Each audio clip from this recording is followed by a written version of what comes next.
Avec les progrès du numérique, les innovations médicales se multiplient.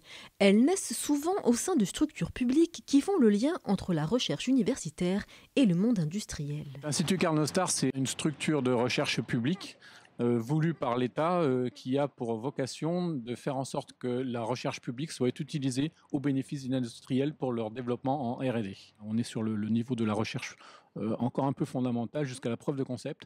Et ensuite, il y a d'autres structures qui vont aller jusqu'au prototype. Et c'est à ce moment-là que les incubateurs interviennent pour porter de nouvelles entreprises qui valorisent en fait ces protos.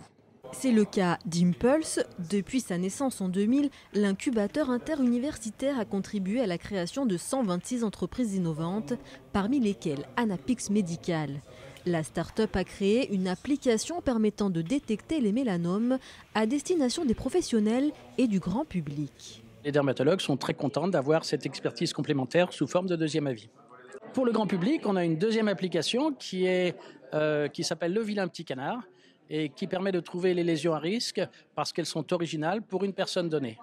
Donc on va prendre en photo tous les grains de beauté et le système va repérer les grains de beauté qui sont un peu différents des autres.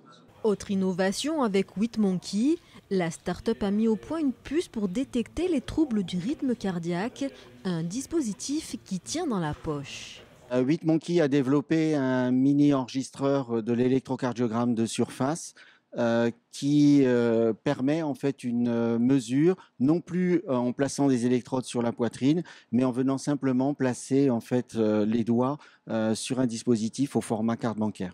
Ce transfert de technologie entre monde académique et industriel a été possible grâce à la SAT Sud-Est, spécialisée dans la détection et la maturation des inventions dans les laboratoires régionaux. Elle a déposé et gère 3 brevets pour la société. Whitmonkey entend déployer 230 000 cartes en France et équiper 10% des pharmacies dans l'Hexagone. Elle présentera d'ailleurs son innovation au CES de Las Vegas 2019.